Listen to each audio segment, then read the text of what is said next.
Good evening, race fans, and welcome back to the Season 6 premiere of Sunday Night Skippy Racing Action. We are joining the action live here for the Skippy Formula 2 race that just got underway here at Okayama International Circuit. So let's join them right now.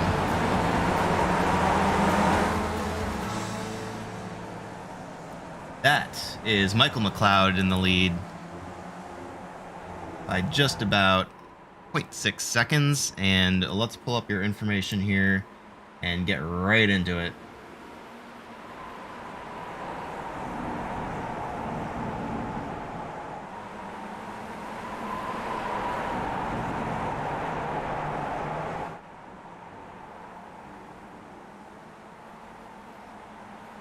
Two drivers out of the race right now, Carter Stickney and Keith Lee. Although Keith is... oh no, he is completely out. Carter Stickney's still in the race, but in pit road. Having crashed earlier, Joe Zubovich crashed as well, but he is currently just about 13 seconds back off the back of the pack. We are focused once again here on the leader of Michael McLeod in that 15 car as they sneak their way through the field. Let's take a look at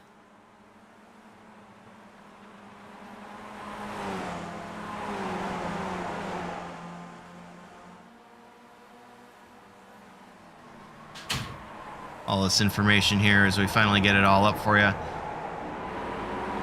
Great battling going on a little further back here. That is Neil Walker and Andrew Cole, nose to tail basically, with Oliver Hartley and Dan Pagowski just behind them. Rafael Bofill just about 4 seconds back from the pack, with Jake Ashe looking to make the move actually here on the inside of the turn. See if he can make it stick inside the Blue Angels number 13. Jake's work in progress car there.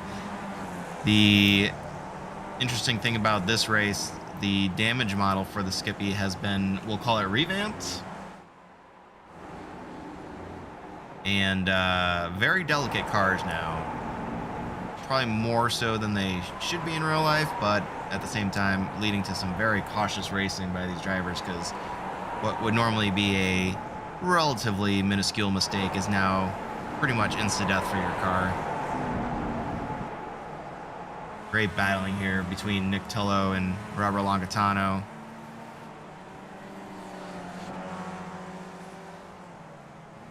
And what a great track here for the Skip Barber Formula 2000. A little bit of everything for each, place to each driver's strength, in my opinion. Jake Ashe is going to look to the inside once again.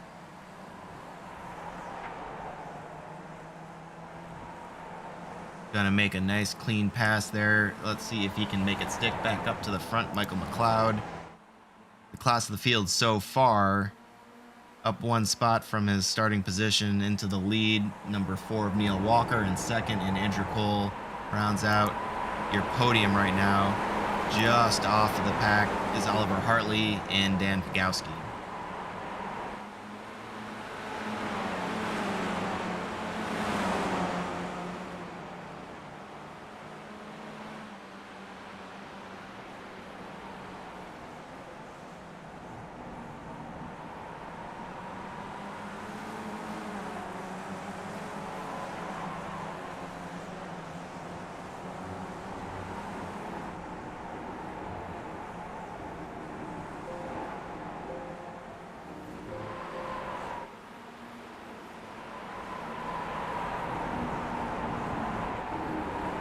Once again here, Jake Ashe off the course.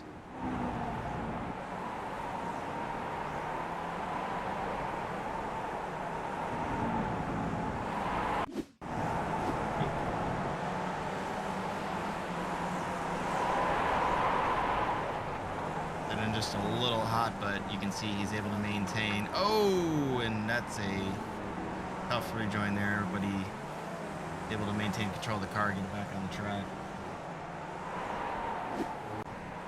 Resize my this is the Formula 2 race there, Blake.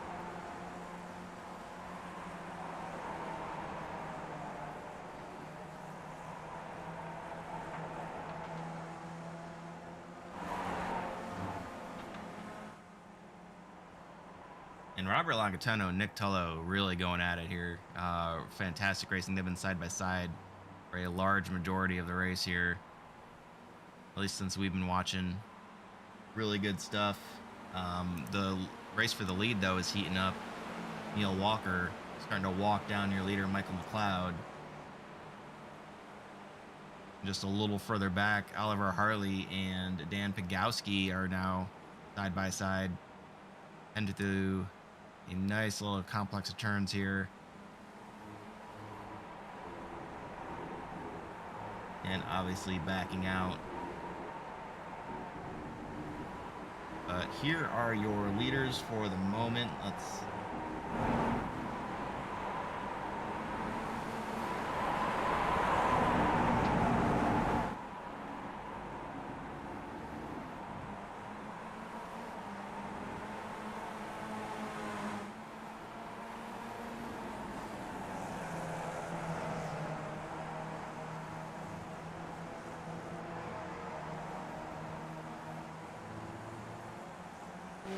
right along board with Andrew Cole. This is the view from third place as he watches Neil Walker attempt to get to the gearbox there of Michael McLeod. Starting their 6th lap, we are 9 minutes into a 35-minute race. This is the 2nd season of Skippy Formula 2. The 6th season overall of Sunday Night Skippy. Dan Pagowski off. What happened in... Man, I saw his car pop up right there. Let's...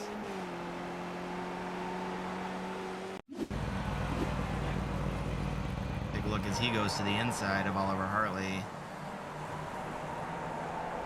And they're just going to touch wheels, and yeah, like we said, the new damage model is going to be real tough. I'm wondering what their condition of their cars is. As you can see, the other drivers making their way by. Does look like he gets off under power. And Oliver Hartley dragging something there behind him. Look at that metal scraping. I don't know if that's just my computer picking up the fact that he lost a wheel, or if he's doing some real good work there on 3 wheels, but yeah, it looks like he's going to be...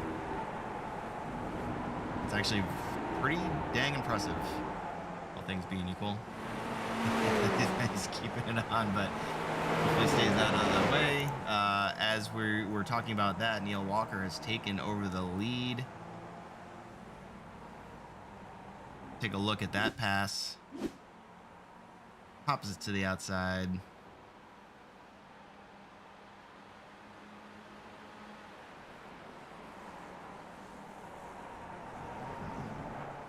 And McLeod just giving the room as they file neatly back into line. Andrew Cole still in 3rd place, just looking on.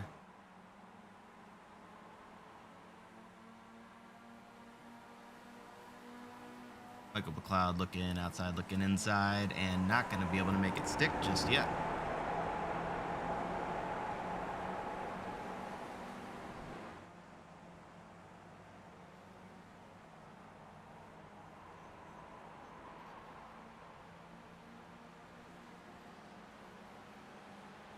And you can see Raphael there just in the distance, and we've got Ian Worrell and Jake Ashe crashing.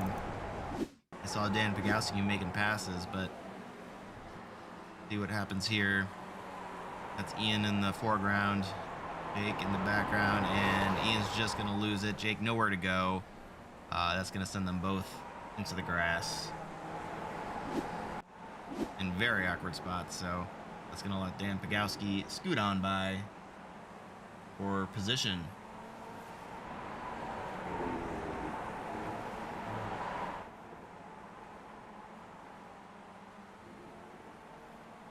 And we're seeing the very first pit stop there as Michael McLeod makes his way down pit road. The fuel strategy game is afoot. Neil Walker, Andrew Cole remain out. Keep your eye on that timing tower to see who else is going to take a splash of fuel as we tick past 12.5 minutes in the 35-minute race.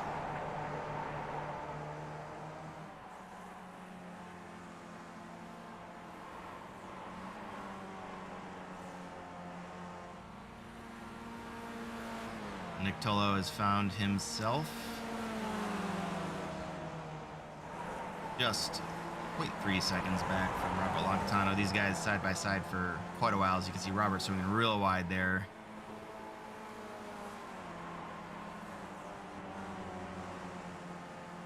Making his Skip Barber Formula 2000 wide, difficult to pass. We'll see what Nick here is able to do. Meanwhile, Michael McLeod is back off pit road. There were no other takers that time by. You can see these guys trying to walk down Dan Pagowski just ahead of them for P4.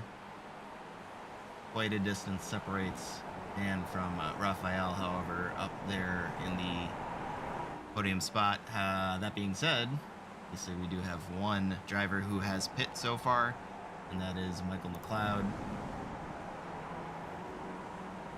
And I'm showing him currently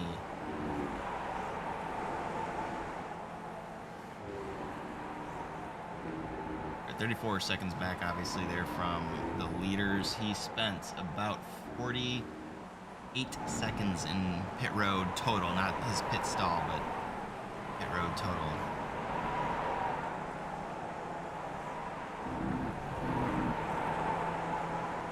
So things could get interesting here once your current leaders decide to make their stop.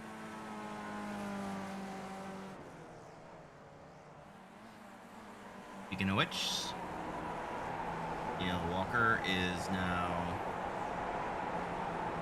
working his way up the hill. Got a solid second over the third place. I'm sorry, what now second place car of Andrew Cole.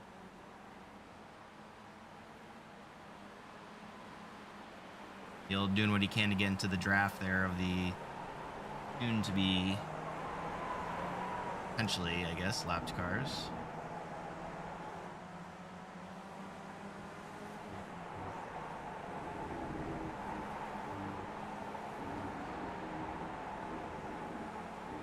You can see Neil really leaning on that brake there a little bit earlier, trying to get everything he can out of that car, and got some clean air here for a little bit. Utilize that before he makes his pit stop. Make the most of the lack of traffic. Well, once you know it, Nick Tullo and Robert Longitano back at it. Nick making the pass there on Robert. Working himself out to about a 0.6 second lead. This is the battle for 5th position overall. Andrew Cole setting a hot lap of the entire evening so far, 143.849. Doing what he can to work his way back up to Neil Walker.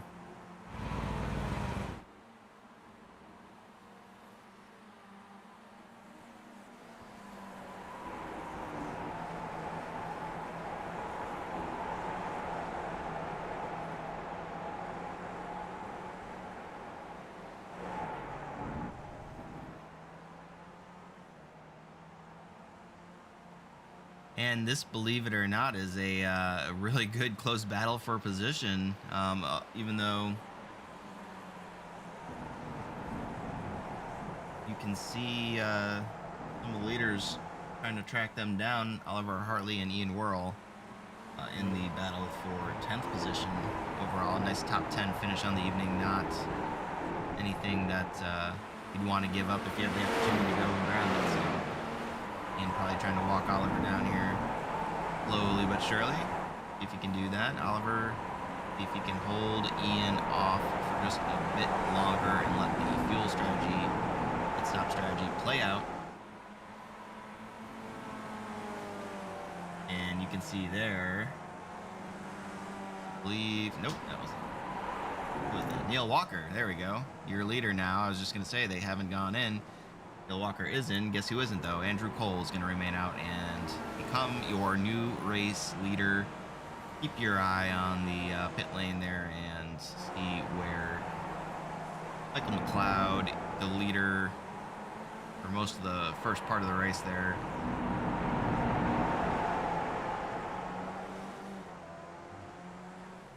They end up coming out as he comes around the last couple turns. Let's check in. Neil Walker still sitting there on pit road. And you can see the cars there coming around the edge. And Neil is off. There they are. And it's gonna be McLeod by a few car lengths making his way off pit road. Now, your eye on Cole, Bofield, Gowski, Dubovich. Those are your remaining drivers who have yet to pit and get their top off of fuel.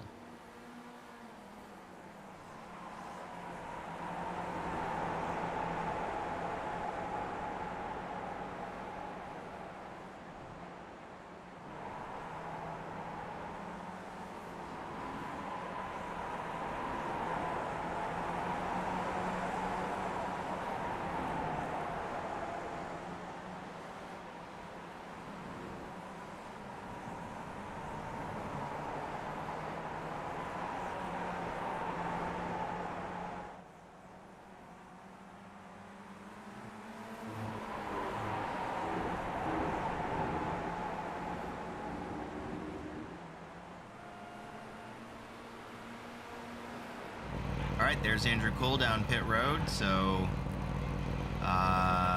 let's see, Raphael and Dan both in 2. This should be the last bit minus Joe Zubovich. We should keep your eye on as well.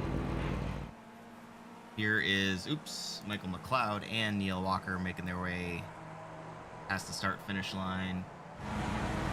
So not looking good there at the moment for Andrew Cole, who is on his way out. But looks like your leaders are going to have just a little bit of momentum, and he's going to slot his way in between them. Holy cow. Really solid hit there by Andrew Cole. Michael McLeod with a couple seconds on Andrew, but Andrew with a 1.5 seconds or so faster pit stop than Neil Walker, and that right now is the difference in your podium. So we are now past 20 minutes to our 35-minute race on lap 12. 1 pit stop down and out of the way.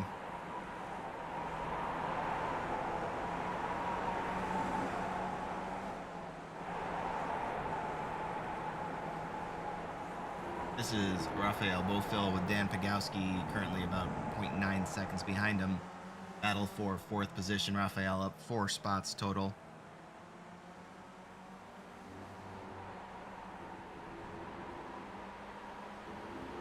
And the field starting to spread out a little bit with the longer runs, the pit stop strategy. There it is.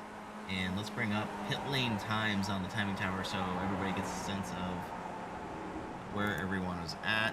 This is how much time they spent from the beginning of pit road to the end. So cone to cone basically does not count the time they spent in, or I'm sorry, it does count the time, but does not break it out.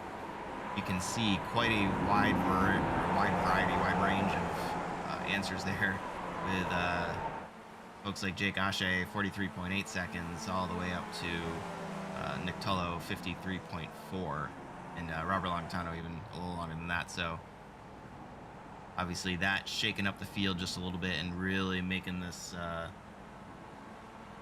field a little more spread out than it once was, as Dan and Raphael go wheel to wheel into turn 1.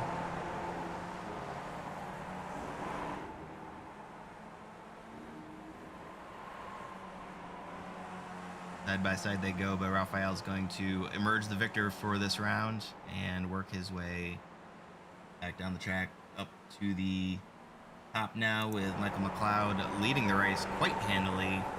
And Andrew Cole went off the track and has jumped to the pit. So that is 1 free position right there.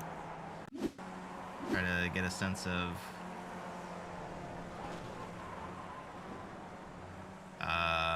wonder if something happened prior to that, because this car looks not great.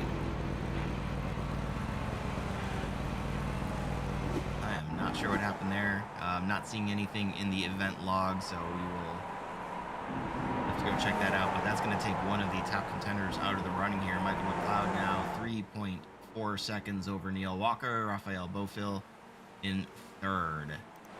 This is the closest racing action we have on the track right now. Dan Gaski and Raphael Bofill for that final podium spot. Raphael, 5 spots total on the night, so a really great run, really solid from his point of view. We've got Nick Tullo and Joe Zubovich. I'd say that's probably the second closest race we've got. There's we've looked at before.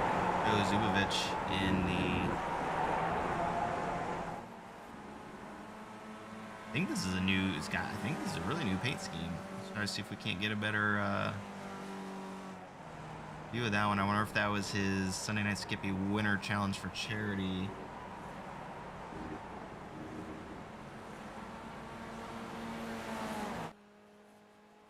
I do believe so.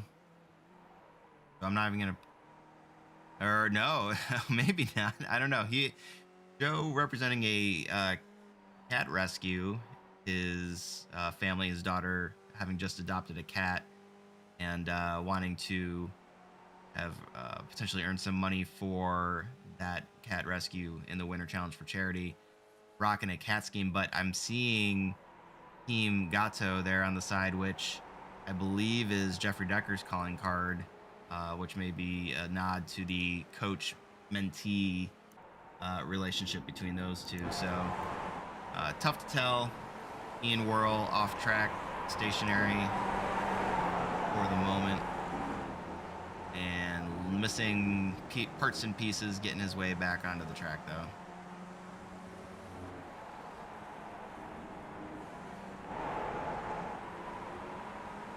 So other than Nick and Joe, Raphael and Dan remain the closest racing action that we have. Let's get a couple views of this really great, tight, close, safe racing. A lot of respect between these two drivers, I assume. Actually don't know.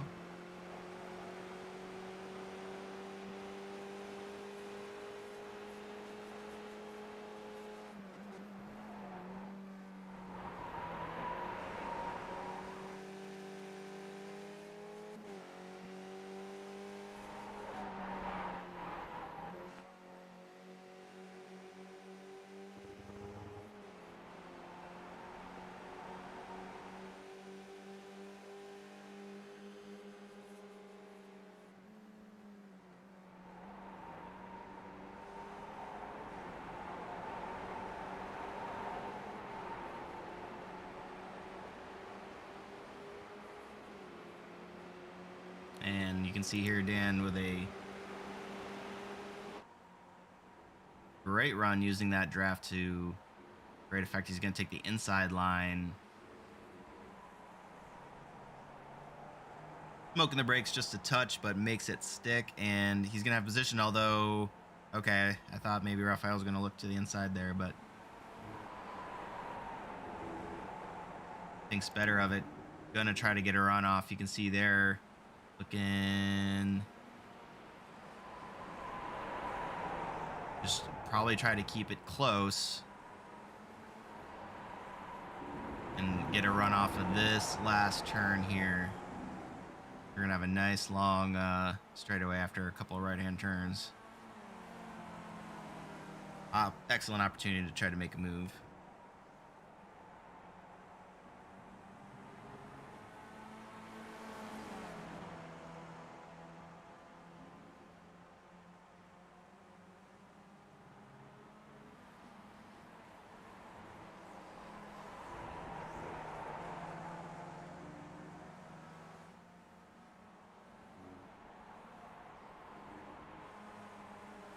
Finally got a track map up here so I can call out corners like a normal person. Check back in with race leader Michael McLeod, and looking good so far. can see here kind of trading barbs with Neil Walker.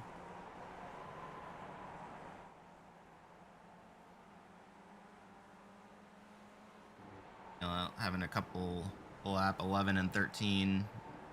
Rough goes when he's not 3 seconds off the pace. He is closing the gap there. Half a second plus or minus.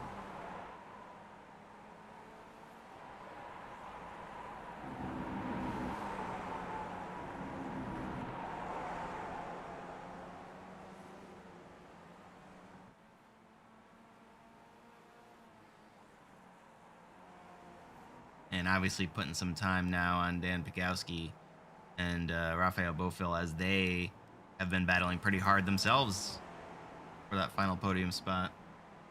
Check in with Jake Ashe here out there all by his lonesome for the time being.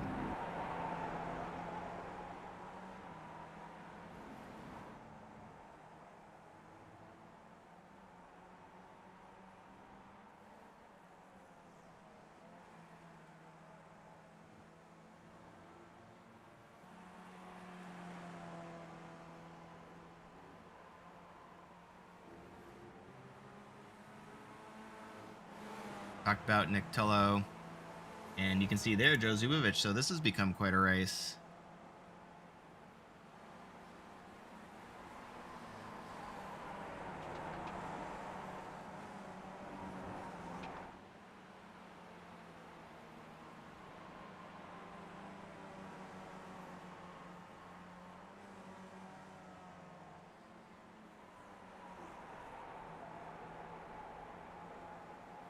You can see there, Joe hit 1 lap later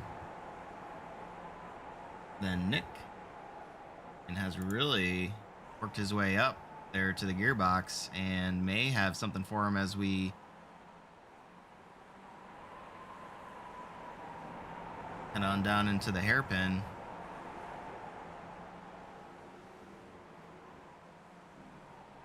And I think we're going to see a lot of that. So that nice long straightaway between Atwood Curve and hairpin that you just saw there, great opportunity to pass, but you're going right into a turn named hairpin. So, you really got to make it stick, and probably going to lead to some folks smoking that right front tire.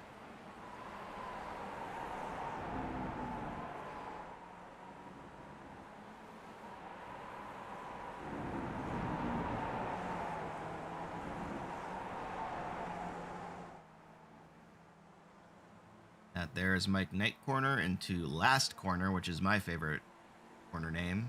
Easy to remember.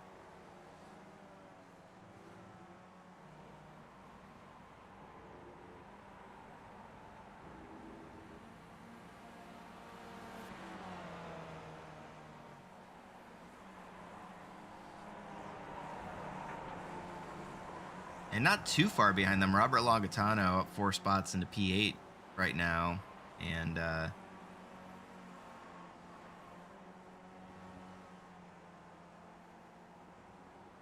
doesn't look like he's been able to make up much ground overall. But with Joe and Nick going wheel to wheel here every once in a while, that may open the door for Robert to sneak on up there and make a play for that 6th position overall.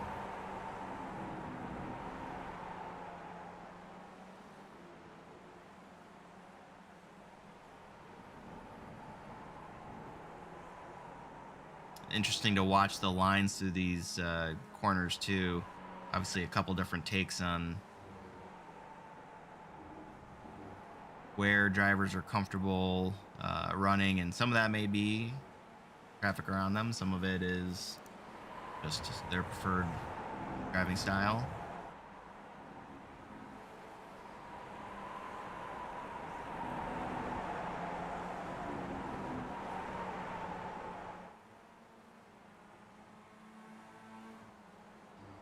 Andrew Cole is down 9 spots total after taking a bit of a tumble, and currently sitting P10.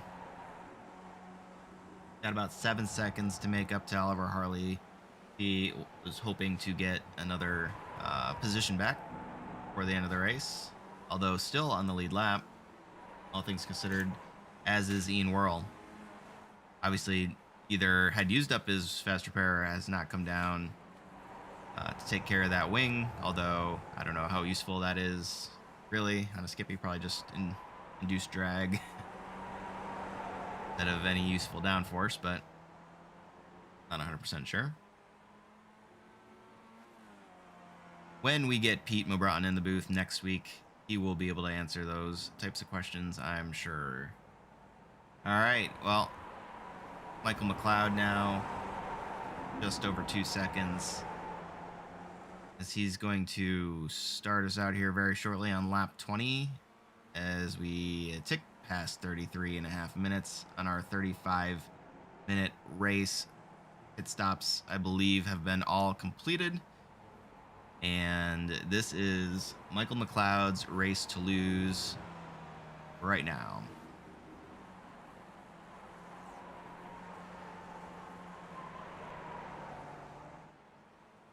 I believe they're... No, I think this might be the last lap. Maybe going on the last lap here.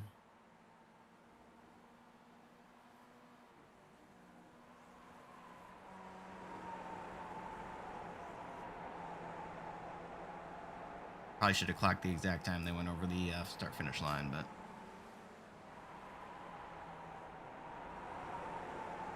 Oh, Michael McLeod, Dan Pagowski. Oh, looking back here, Joe Zubovich and Nick Tullo having a great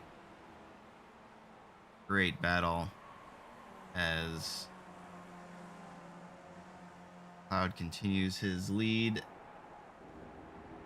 2.3 seconds, trying to extend it. This is probably going to be the final lap. Great racing going on there. Last few corners for Michael McLeod as he works his way around Hobbs. 2 more corners, and victory will be Michael McLeod's, his first in Sunday Night Skippy history. Congratulations to the 15 car, and Neil Walker will bring home second. Dan Pagowski, most likely here, bringing home third. That will be your podium. There's Raphael Bofil, and let's check in though. Great race happening here. This is going to be the battle for 6th position. They're going to make contact, and Joe's car is done for. That's going to be it. Nick Tullo and now Robert Loncatano, but not going to have any room, I don't think, or time to do anything with it. Even though Robert had made contact, it's going to be very close, but not quite enough time. So, oh wait, did Nick? That looked like he had pulled up or something. Not 100% sure what happened there.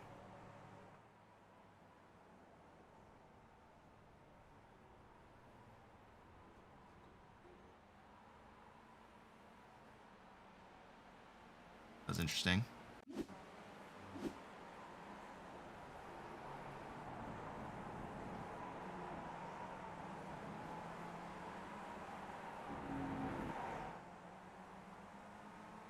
Or a look at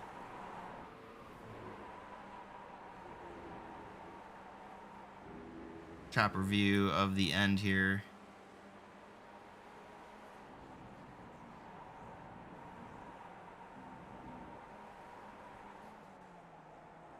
I believe this is where we're going to see the contact.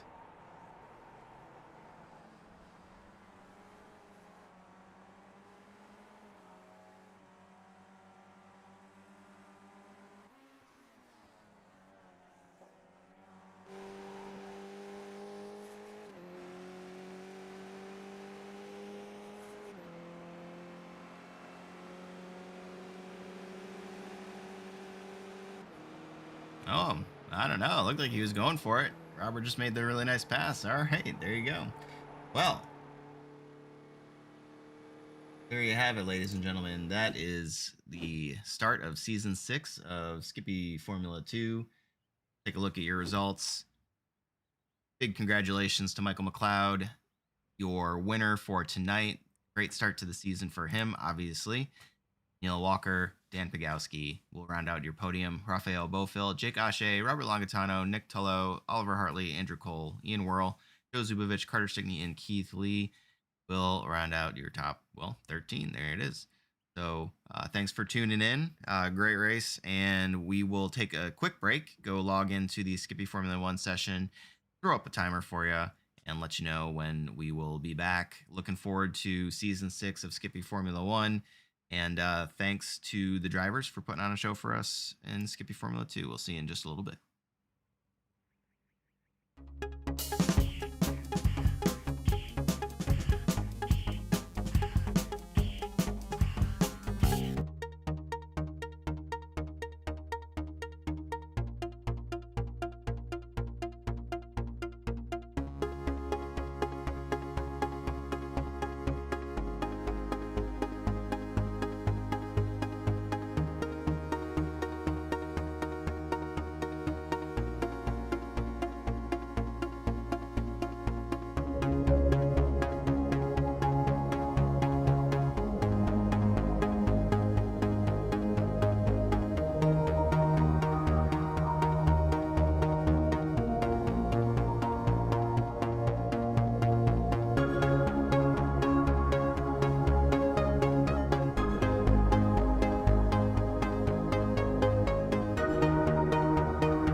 race fans. Once again, this is the season 6 premiere of Sunday Night Skippy. Welcome to the Skippy Formula 1 race here at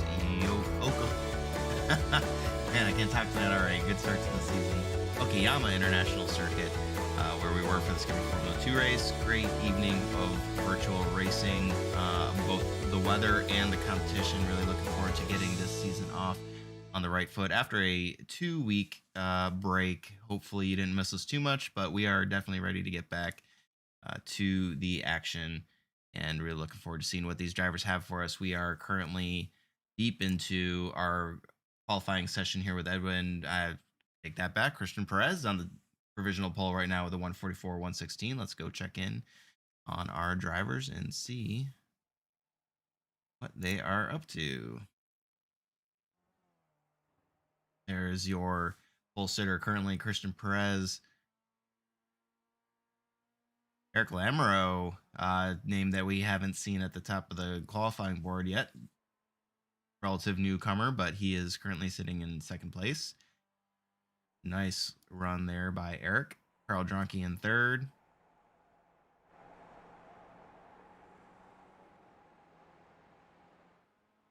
And also good runs, obviously, from Edwin, who I'm sure will be making his way back up there. And Jason Bice, Jeremy Grandin, Chris Herrera, Joshua Dancy, Adam Wright, Joshua Fitz Johnson, Scott Bell, Peter Nodwell, Lauren Avery, Spencer Clark. We've got, I don't know why I was trying to do all that. We've got 46 drivers currently in the field.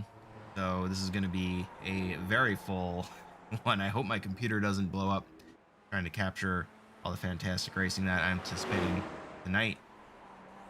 We got an Adam Wright fan in the house, it looks like. Adam Wright having a great qualifying run right now, sitting 11th there with a 144.609. You can see how closely, how tightly packed the qualifying times are tonight, which is indicative of not only the competition that we're going to see here, but how good we expect the race to be. And if you weren't in for the Skippy Formula 2 race, one thing we did mention, the damage model for this car was updated, and depending on who you are, it's either better or broken. But the ultimate result is they're a lot more fragile than they were the last time we raced together. So expect a little more room to be given and a lot more carnage to ensue if contact between cars is made. Connor Tolman climbing the board there to the third position overall with a 144, almost flat.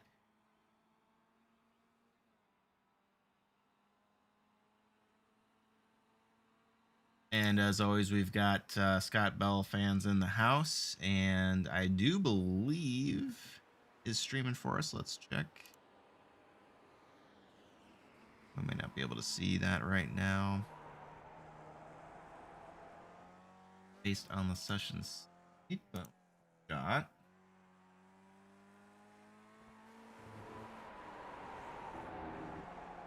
There we go.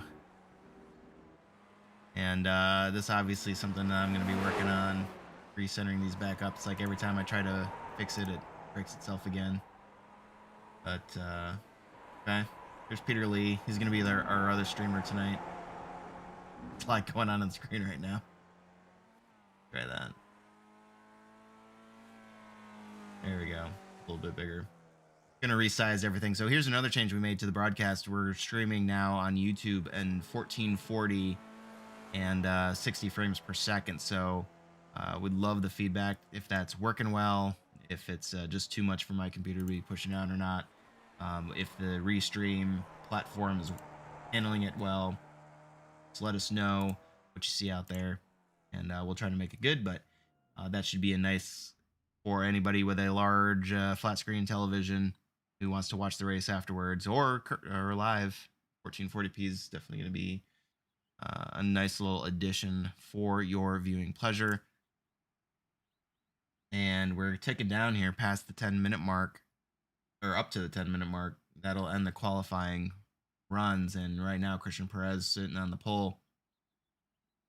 I would say in normal circumstances a comfortable margin, but relatively large based on the competition in this field. Chris Herrera worked his way back up there. Going to be starting right behind the front row with Edwin. So let's check in with our drivers and try to get this driver's briefing knocked out.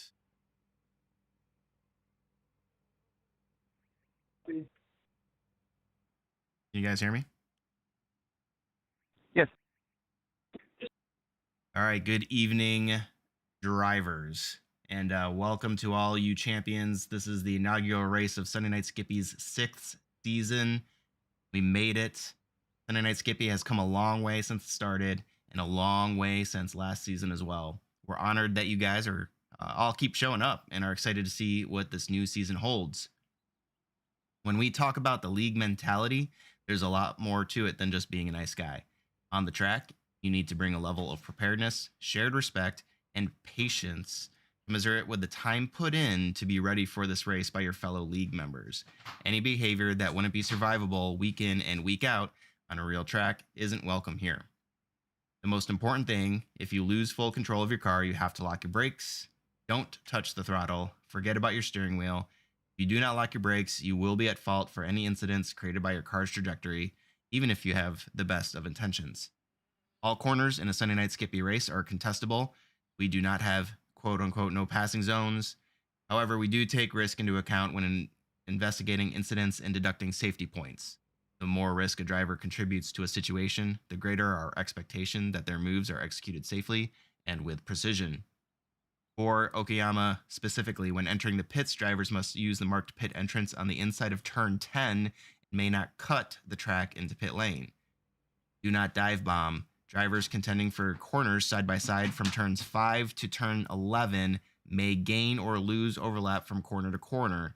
If you lose that overlap, you also lose any right to space in the next corner. If there's no overlap on entry, expect the door to shut. Penalties for dive bombs will be harsh. And the idea there is there's multiple lines through all those corners, so give each other room, especially with this new damage model. That's all I've got. If you have any specific questions, you can ask the stewards. Good luck, everyone, and we look forward to watching you.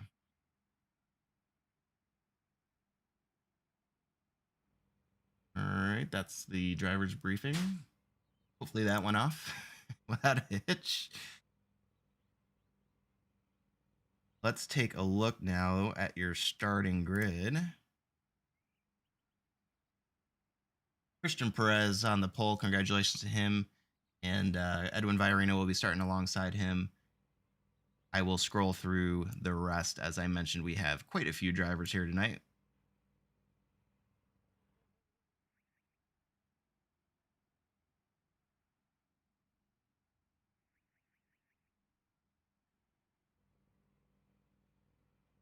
Really good to see Scott Bell, Adam Wright fans. I think I saw Mo Broughton in there. And I mentioned it during the earlier race. Pete Mo Broughton will actually be joining us for the broadcast this season. So sad for the grid. Well, I guess depending on who you ask, but certainly losing a fierce competitor. But our gain, as we actually are going to have somebody in here who kind of knows what they're talking about. So really looking forward to that.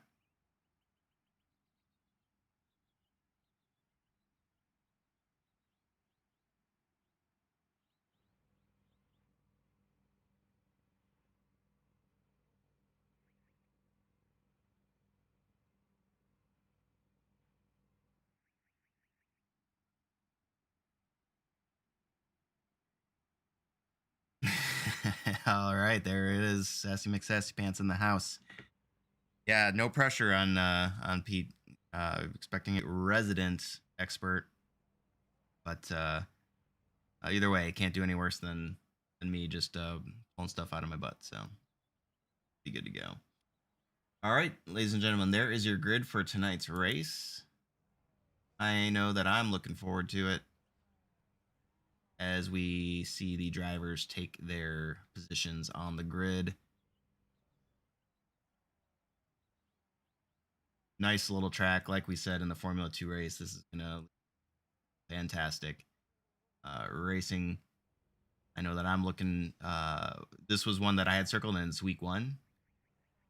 So sad that we're getting it out of the way early, but also I think we're in for a treat tonight, especially if the Formula 2 race was any indication.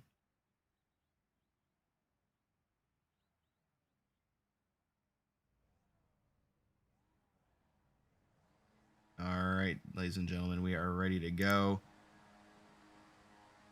Lights out. Barney is dropping the green flag, and the drivers are off. Look at all those skip bar performance shots, taking up the entire straightaway here at Okayama as they dive into turn one.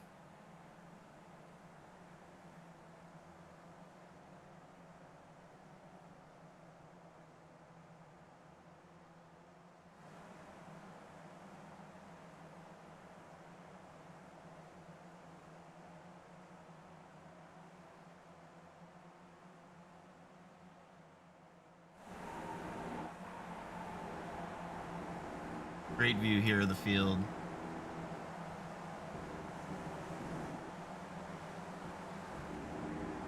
Relatively clean so far from what I can tell. All the drivers working their way.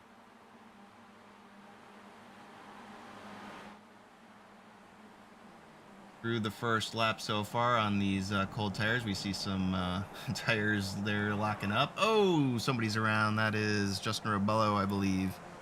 Like he's going to be okay, and we're all off the track too. And let's bring up for pertinent information. Up the gap there for you.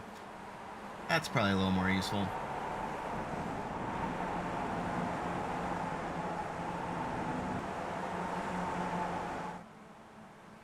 I think we broke my track map.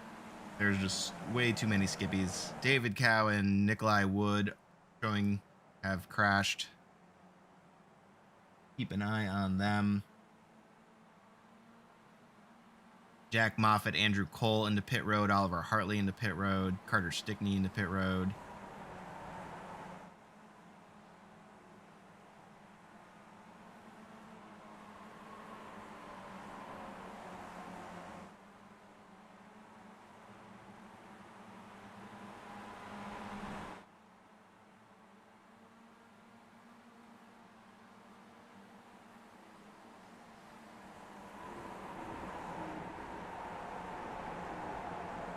So Chris Herrera has taken the lead, and he has worked himself out to about a half-second gap, which is basically nothing. Unfortunately for him, fortunately for the rest of the field. Drive-through penalties, there we go. Yeah, that makes a lot of sense. I did not see that many crashes happening. He informs us that there were drive-through penalties being served.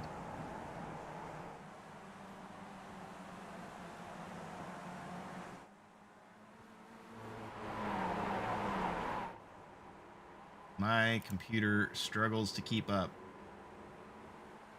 And we have more crash. Oh, I can't. Oh boy, we've got all sorts of stuff happening. And we've killed everything. Everything's dead. What happened?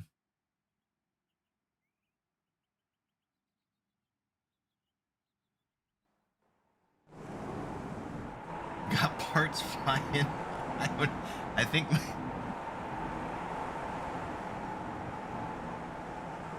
my computer is not happy with me right now. We've got 40 whatever 6 skippies on the track. We've got damage models that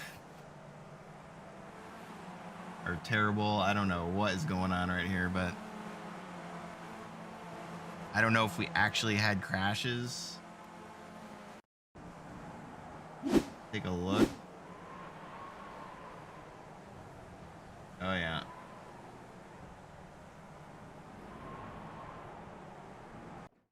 Quite a few drivers involved with that.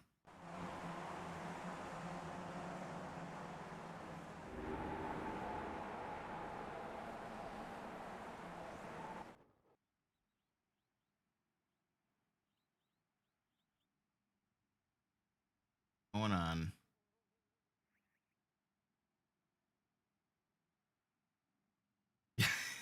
This is no joke.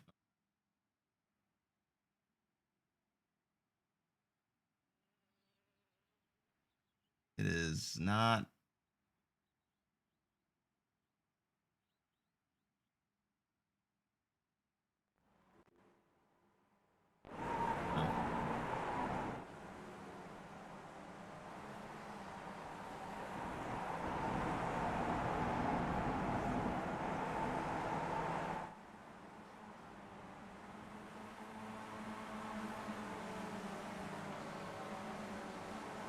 Why is that a replay?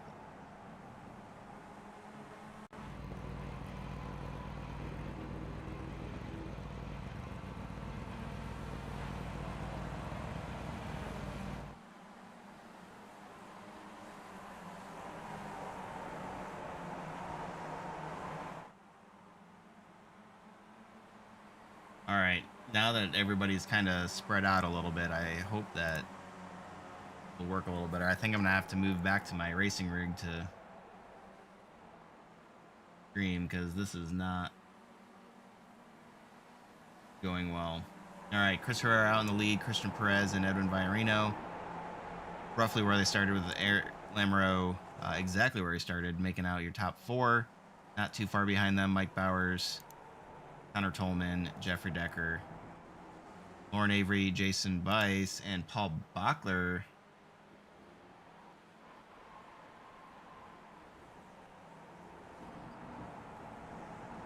World. Well, this is a new one. I'm not 100% sure why it's freaking out.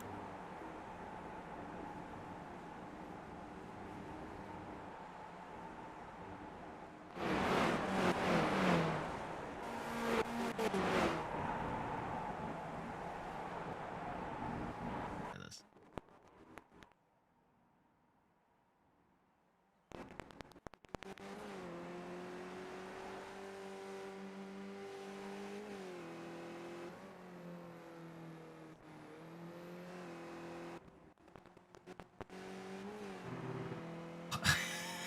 I don't even know.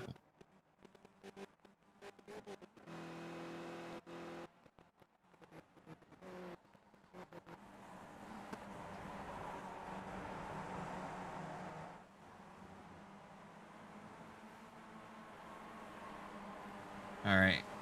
What I might do is step away just for a second and see if I can't change some settings here. So I'm not getting any data on my output here that's indicating why this would be happening. So I'm going to mess around with things. I will be right back.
All right, did we do it?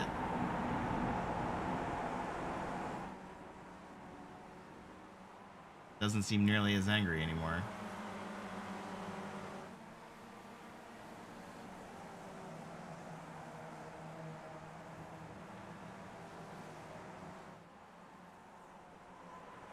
I think we may have done it. I don't even want to touch anything. I think we may just watch Christian for the rest of the race. Oh boy. All right, I think we got it though. Where the heck are we? Who's leading? Chris Herrera's in the lead. There we're back. Lauren Avery set the purple lap right just then, so we missed that. So congrats to Lauren Avery so far in a ninth position. Obviously doing what he can to work his way back up. I don't know who crashed or what, but like Dan Pagowski went off. Kyle Reed, Carter Stickney, Raphael Beaufil.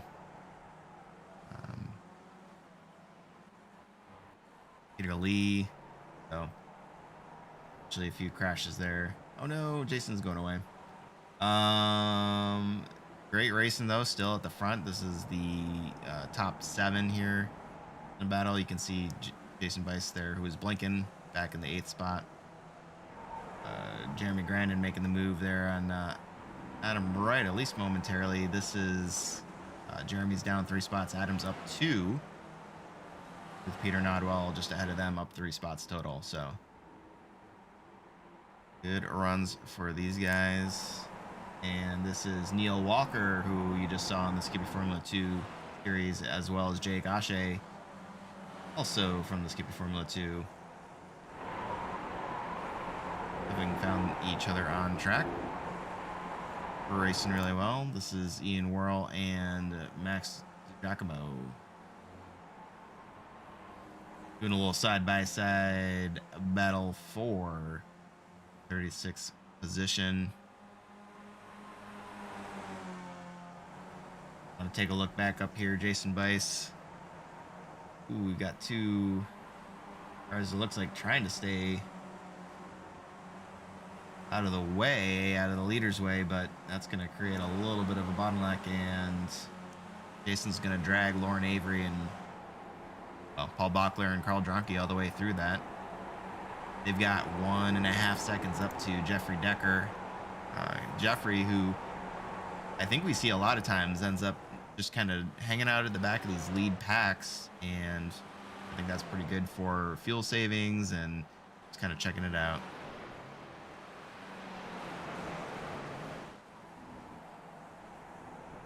So Pete bringing up a great point.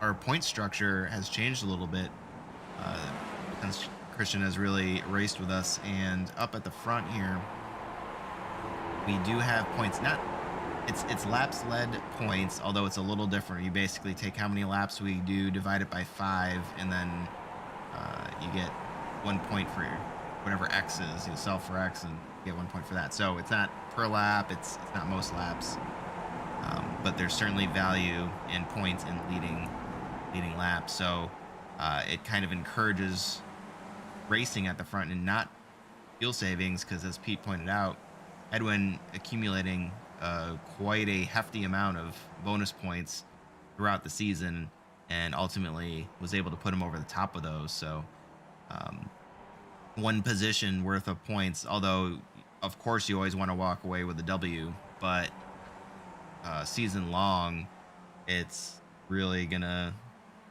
benefit Christian to try to make that pass. Although, who knows? He might be trying to make it.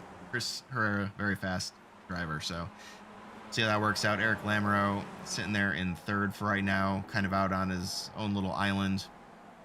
And pit stops are happening. I don't know if you've seen. Let's bring up number of pit stops there on the timing tower. We can get a sense of who has stopped and who has not. Looks like the top half of the field has not opted to go down pit road yet, although we do have quite a number of folks who have. And just on cue, Christian Perez trying to make that pass. Chris Herrera for the lead. And that's going to allow Eric to really just kind of snuggle right up there with the 2 leaders. A little further back, Connor Tolman is leading the secondary pack of he and Jeffrey Decker, being separated just a little bit. And the third group, if you will, of Jason Weiss, Paul Bachler, Lauren Avery, and Carl Dronke remain intact. Edwin touching wheels. Did we? Oh, he stopped. Okay, yeah. So now Edwin, having made a pit stop, it looks like, is mired in traffic. So probably not what he wanted. This being one of the shorter courses, certainly not one of the shortest, but hard to kind of separate yourself from the traffic through pit strategy here. So Pete noticed that he had ducked into pit road. We've seen this before where one of Christian or Edwin goes in early and coordinates the fuel strategy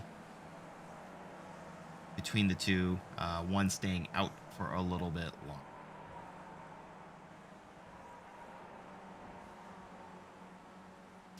Yeah, exactly. Edwin smartly was able to pit whenever Pete didn't, to try to, again, just get that separation there. And obviously this season not going to be an option on the table.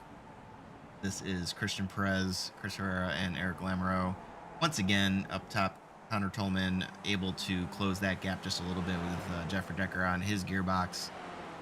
And it looks like, did Jason Weiss hit?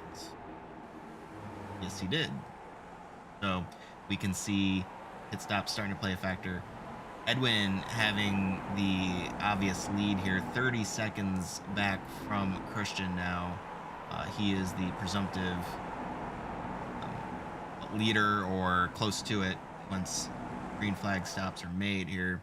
Chris Herrera and Eric Lamoureux going in, Christian staying out, Jeffrey Decker staying out as well. So of that top group, we've got actually a bit of a split. It does look like most other folks are going to duck in though and top off with some of that race fuel. Jeremy Grandin also staying out for one more lap. He will be running in third position overall. Walter Collada, I believe, started at the back of the field. I'm not sure why or how, but there you go. He is up after staying out. He will have to come back down pit road at some point, but he is currently up 41 spots, if you can believe that. 41 spots for Walter Collada as he works his way starting lap 11 here. So let's check out where Edwin Viorino working his way past turn one, and you can see right there, Chris Herrera looks like he's just going to be able to maintain contact. Eric Lamoureux, a little bit of separation, and Neil Walker, who has yet to stop, is right caught in the middle there.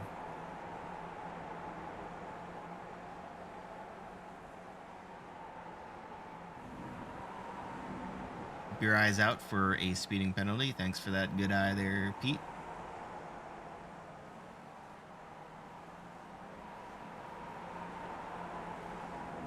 Yeah, usually when you see those, and especially with this new smoke model, it's going to be really easy to see. For those of you who aren't aware, they made some changes to the way smoke is rendered in the sim, and it can be fantastic when you really get it going.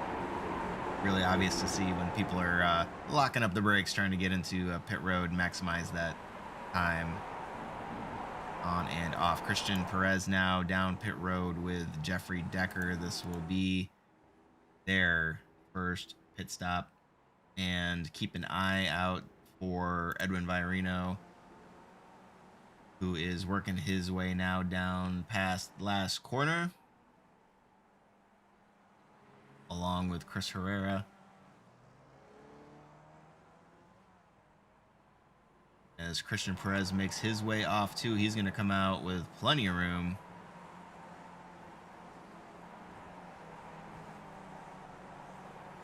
And yes, Pete, master, as we've said before, not to toot his horn too much, but master of the pit strategy. And this would be a great track to dabble, maybe experiment, maybe play some games, whatever you feel like.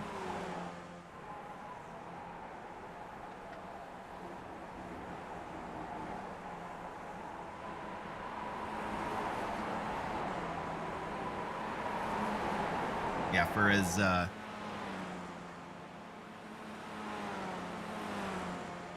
want to call it, it's not really that short of a track, but certainly compared to some of the ones that we do, but nice wide track, not super technical sections, plenty of room to get by drivers who may be faster than.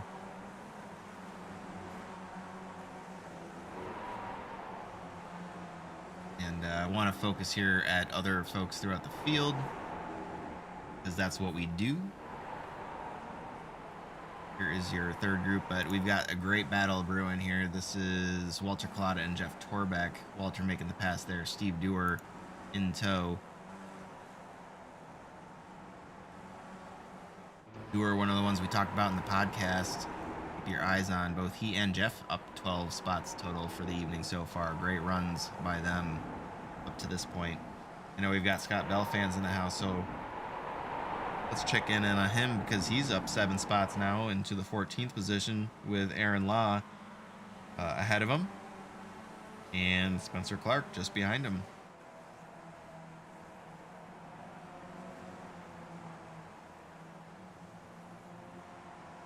Spencer Clark with a very appropriate paint scheme.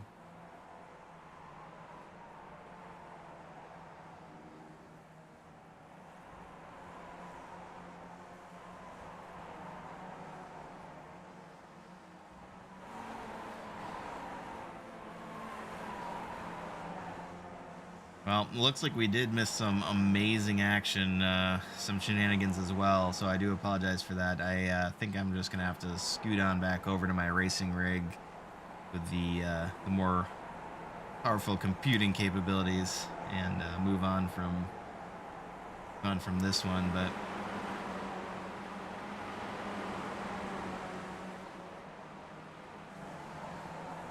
and yeah, Michael McLeod, winner of the Skippy Formula 2 race, bring up a great point here.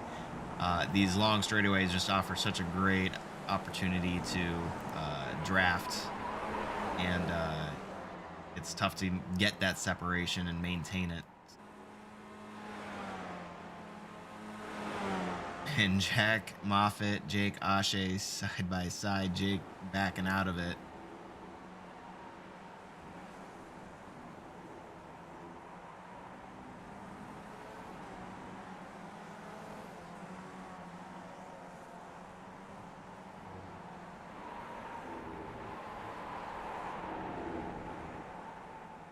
Yeah, Pete bringing up another good point.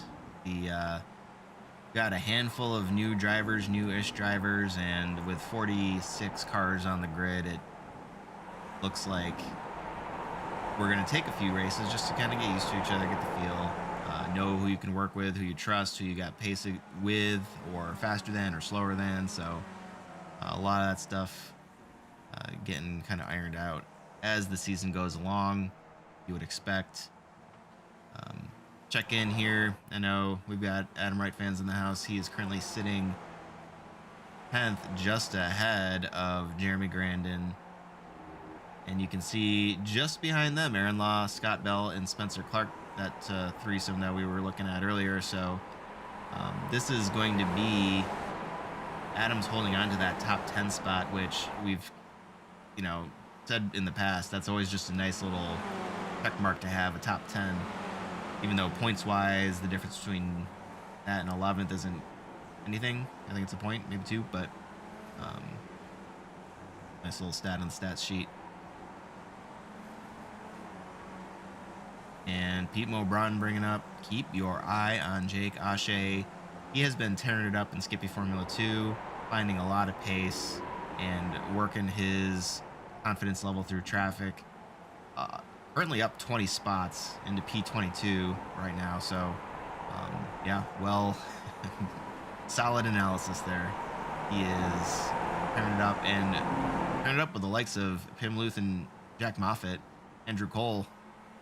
So, really well done by him today. Someone we haven't talked about, JR Hoops out there running the 10 car all by his lonesome, rocking that West Virginia, and go orange is all I gotta say.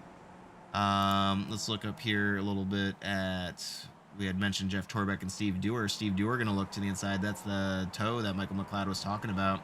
Just a great opportunity going down here. Make that pass, which Steve does. Making it look easy right there, which it is not. Check back in with our leader. Christian Perez, 3 seconds now over Edwin Virino. I got to imagine this may be a case where those guys are working together, just no real interest in working their way back up to the leader. So Chris has got to probably be on his own for this one. A little further back, Jeffrey Decker is dragging Eric Lemro, Connor Tolman, and Paul Bachler.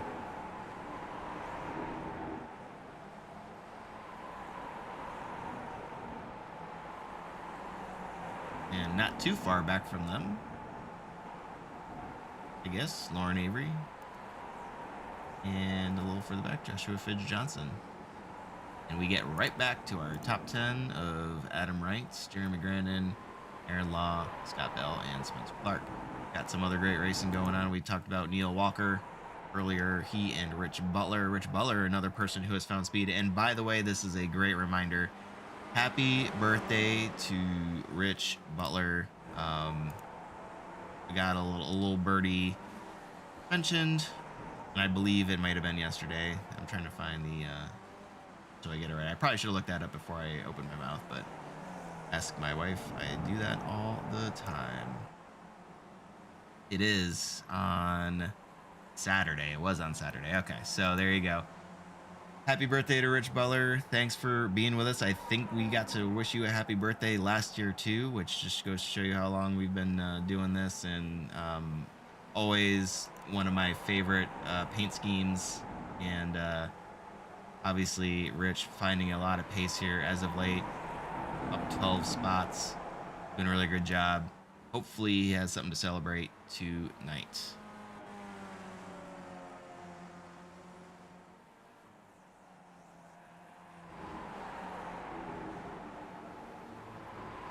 And Pete bringing up turn 1 is going to be an area to watch for attempts at passes. Little risk in losing a bunch of time in a battle, so that may be a good opportunity for folks. Whereas you might see them fall back in line in other areas on the track to basically maintain where they're at in some safe semblance. Because that's the other thing. You know, you can be as fast as you want, but you got to make it to the end. And especially with these new damage models, you got to be super, super careful. So sometimes it's just the better option to fall in line, play it safe, and look for your opportunities. Keep saying turn 1 might be that opportunity. Edwin Virino in pit road. So that's going to leave Chris Herrera wide open here to try to chase down Christian Perez, although he has his work cut out for him. 3.8 seconds, or just shy of that at least, to make it up to the leader. Although, well, let's look at it. We've got a little fancy thing here. See how he's doing.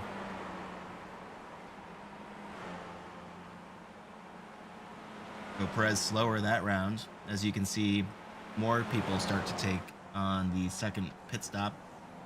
We are approaching 30 minutes into our 45-minute race. So this is about the time you would expect to start seeing that play out.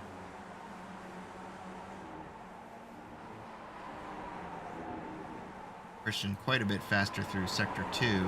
And I know you can't see it too well on the track map because there are so many dang cars, but there are red dots. So you got the red line for start-finish line and red dots. That's going to be your sectors, and that's what's going to separate them out. So check that. Jason Berkheimer, I'm getting an indication, has crashed. Edwin, wait a second.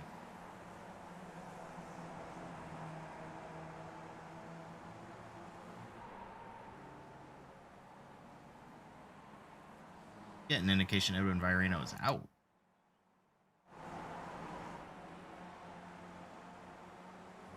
What?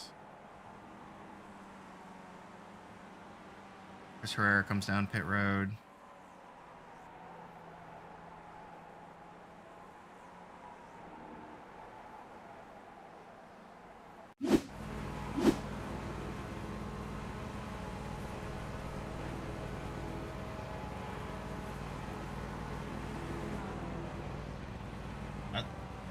Not sure. We're looking at a replay of Edwin's pit stop here. Not immediately clear what happened. I don't know if he got a. Let's look at one more time. Sorry, don't mean to focus on this too much, but let's look at.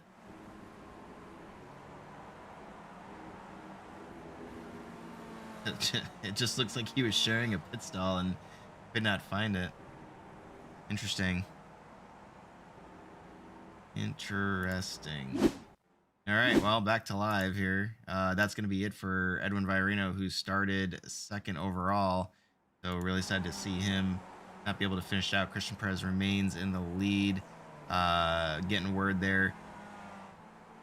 Chris Herrera having a great pit stop, according to Pete, and the times bear that out as Christian dives in. Let's take a look now at your pit lane time. This will be from cone to cone, so everybody can see, relatively speaking, where everyone was. So there is Christian making his home on pit road as he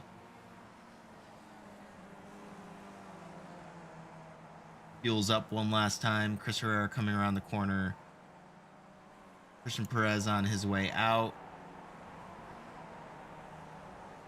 Will beat Chris Herrera, and quite soundly, as you can see, Jeffrey Decker there in the 13 is also going to work his way into the mix. Really impressive there.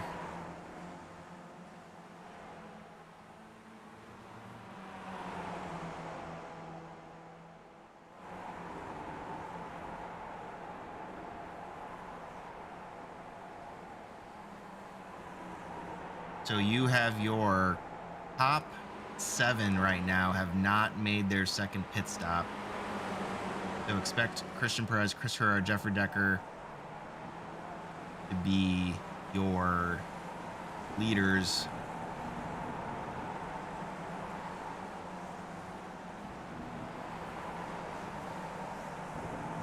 Yeah, I had a flag or something. Not sure. He kept backing up, pulling back into the pit stop, and clearly just at some point had enough, which is understandable, and got out. Although that is a shame for him. Not a good way to start out the season for your defending champion, Edwin Virino, out of the race. But luckily, we've got some drop weeks, so as frustrating as it is, you don't want to be using those up too early, but at the same time, all is not lost for Edwin at the moment. Chris Herrera is leading Jeffrey Decker around, and we're going to start cycling through. I'm looking here.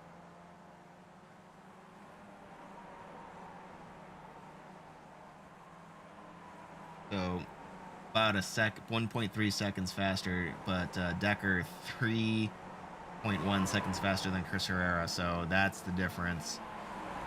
Chris putting in good work to improve those pit stops. Jeffrey Decker obviously might have something to show him later on.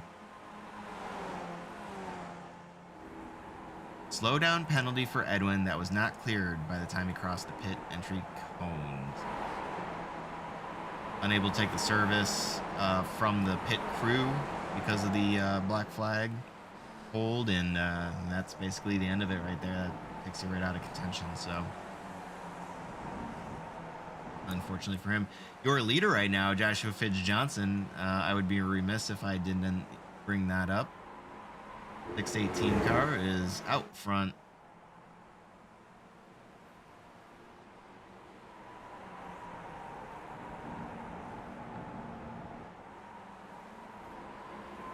You know, Pete, this will be a lot easier when you're sitting here talking to me. Not that I don't like reading your messages. And there Joshua goes down to pit road. That's going to leave Jeremy Grandin as your race leader.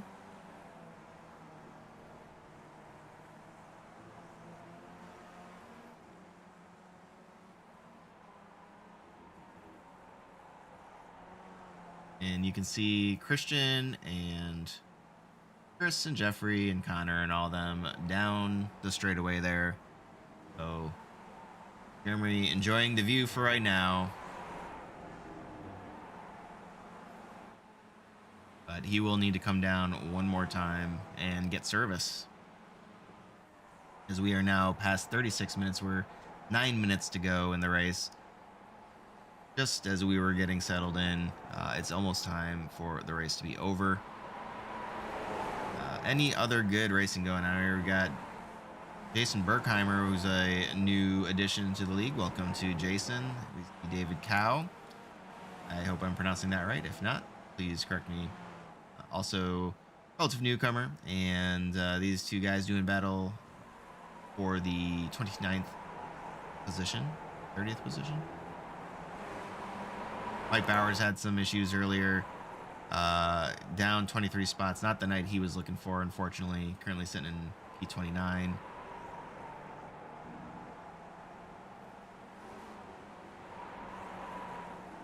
Pim Luth, who we have not had a chance to talk about, he graduating from Skippy Formula 2 racing action. That being said, look there, Jake Ashe right on his gearbox. They're looking up at Lauren Avery. Pim up 13 spots, Jake up 20. Really, really great night for both of these guys, and it's good to see him doing so well. Steve Dewar and I believe that's Jeff Torbeck right behind him. So these, anytime I say Jeff Torbeck, I think Steve Dewar, and anytime I say Steve Dewar, I think Jeff Torbeck. These guys just continually find each other out on the track. And it looks like Jake Ashe is going to make the pass. Looking up front there, Christian Perez up to a 3.5 or so second. Oh, Pim's going to go way off the track, the racing surface.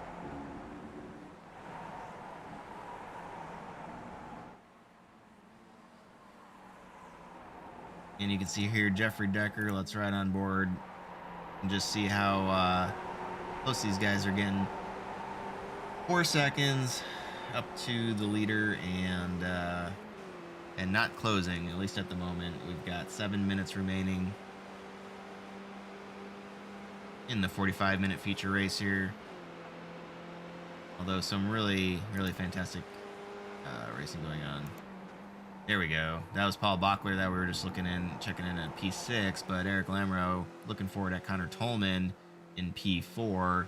Connor, one of the drivers we mentioned in the podcast. So I guess I should say, while I have an opportunity, if you didn't check it out, we started a Sunday Night Skippy podcast. This one was a little bit longer than we wanted. We're still trying to figure out exactly what we want to do with it, but it should be on any of your favorite podcast platforms. So whether that's Spotify, Overcast, Apple Podcast, whatever one else are out there. If you search for League Mentality, you should see a nice picture of a Sunday Night Skippy car, and got Ian and my name on it, and there you go. And Chris Herrera goes way off track, but check that out. We've got some big plans for it. This was kind of the first episode, was a test, see if we could even put one out there. But there you go. We talked about Connor and how he either finishes on the podium or close to last, and that I think is a lot of bad luck and unfortunate circumstances. So if he's able to find some consistency out there and avoid the big one, expect good things from him. Chris Herrera doing his best, but you can see that gap just ticking away. Christian out there having some fun, just being able to run his own line. And looks like Scott Bell's going to be coming down for his third pit stop, so I'm not sure what happened there.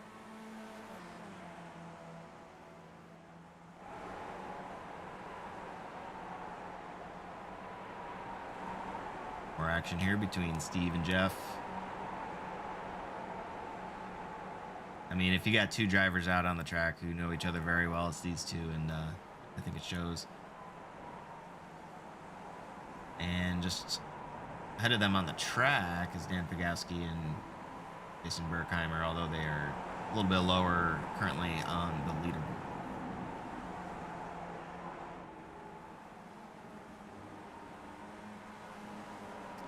Jeremy Grandin, who led a couple laps of the race due to the pit strategy of going a little bit long, he shuffles back in at 9th position, up 3 spots, and he's behind Walter Collada, who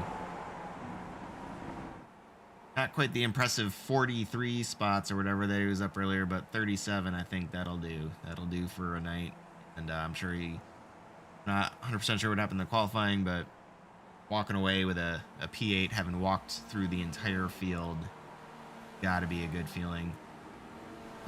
The race for the podium appears to be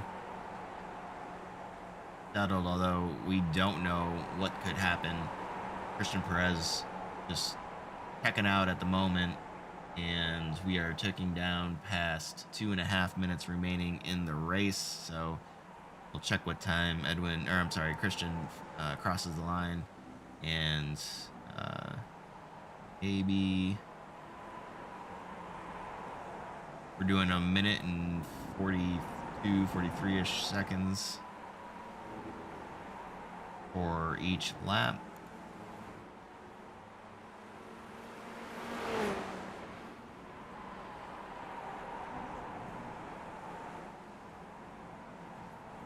Great racing here. Aaron Law making the pass on Jeremy Grandin.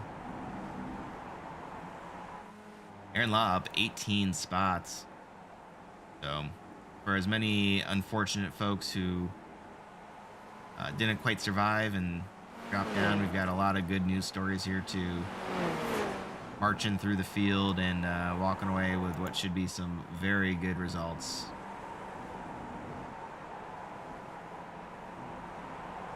Here's Jack Moffitt and Nikolai Wood.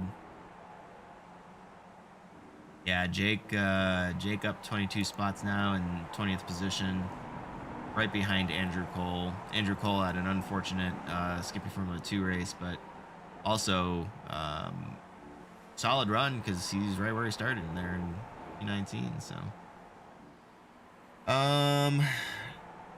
well, we said we were gonna check out what time Edwin crossed the. Edwin was leading at one point, I swear. Christian Perez out front in the 906.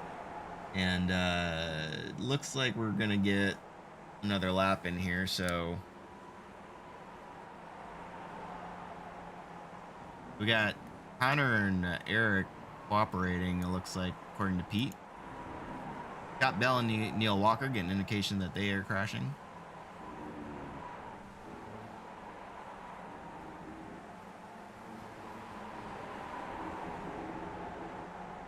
And there you go. Just on cue, we've got a 4-car battle for second place, really, but only one of these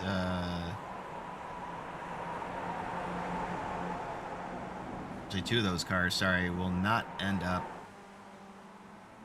on the podium. As Christian Perez is going to come and take the white flag. This will be the final lap of our season premiere. Great battles going on throughout the field. Let's stay tuned in here, though, with this front pack for now. Keep your eyes, though, on those gaps. Let's go interval, actually, so you can see where the closest racing is happening. You can see there's quite a few throughout the field. And moves are starting to be made already. Connor really trying to send it out wide there. Let's see if he can get a good run. No, because he's going to have a car to the inside of him. Eric Lamoureux there. This is going to be a huge drafting opportunity. Whoever got the best run off. There goes Jeffrey Decker. Going to go to the outside. Eric's going to try to... Oh, they're going to go 3 wide. Connor's taking a 3 wide. Backing out just a little bit. Jeffrey's going to swing it wide. Chris, he's going to have the inside line here. Chris is going to have to back out. That's going to give Connor the inside line, at least momentarily, for the next turn. Although he does back out. Ooh, Chris is going to spin. He smoked it in there. That's going to collect Connor Tolman. That's going to leave Eric Lamoureux and Jeffrey Decker out there for your final podium spots. Here comes Christian Perez. Congratulations on the Season 6 premier victory. Pole to win. Great to see. Jeffrey Decker will come in second. Eric Lamoureux will bring it home third. And Connor Tolman able to right the ship there and bring it home fourth. Paul Bachler will round out your top five. Here is Walter Collada and Joshua Fitz-Johnson in a battle for sixth position. Let's see if Walter can time his run. Will he make it? No, it does not look like it. We've got another, a little further back here. Jeff Torbeck, Steve Dewar. Looks like Steve's going to get the best of that battle right there. We got Nikolai Wood and Jack Moffitt. Coming around the last few corners, this is the battle for 15th position. Jack breaking that draft, doing his best. It looks like Nikolai's not going to have anything for him. And the aforementioned Jake Ashe. Jake is got Andrew Cole, but not going to have anything for him. Up 23 spots overall, though, for the night. Really great run for him. And I think that's what they got. Oh, there we go. Thought that interval looked a little tight. Guess that's why.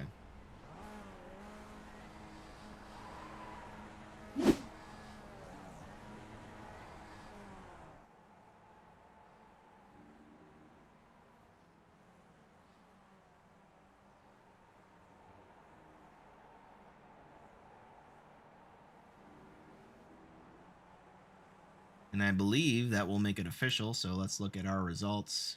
Congratulations to Christian Perez on the win. And welcome back as well, by the way. So Jeffrey Decker, Eric Lamoureux will finish out your podium, and I will scroll through the rest of the results as we try to find some folks who may or may not want to talk.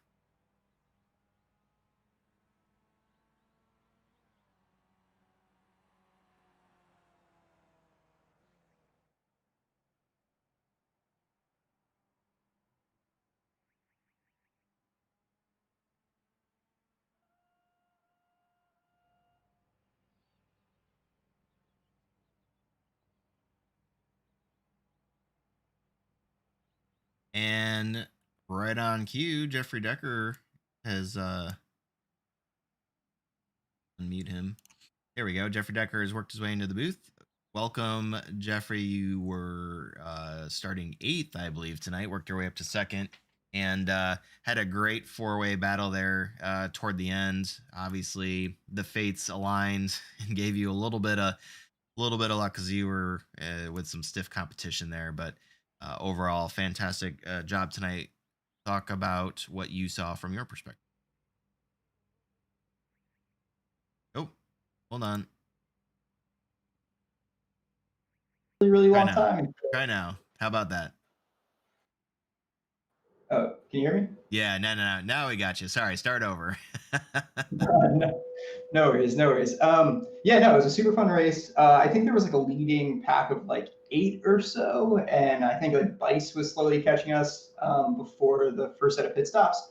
And then everyone, it seemed like there were like 3 or 4 different strategies on what lap people wanted to come in. I tried to stay out as long as I could. I think Christian and I like stayed out the longest out of that lead pack.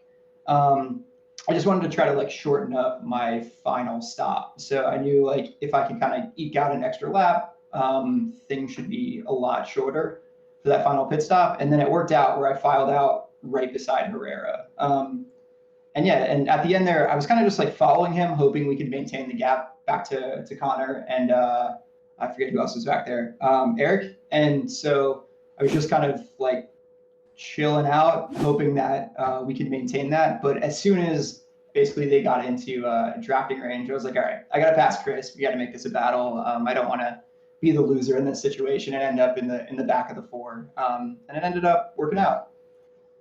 Yeah, I'd say so. That's a fantastic start to the season for you.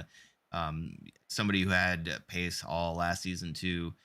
We mentioned you on the podcast as one of the potential favorites. Obviously, there's a lot, so you've definitely got your work cut out for you. But tell you what, starting out with a P2 to only Christian Perez to start the start the year, putting yourself in a great spot moving forward.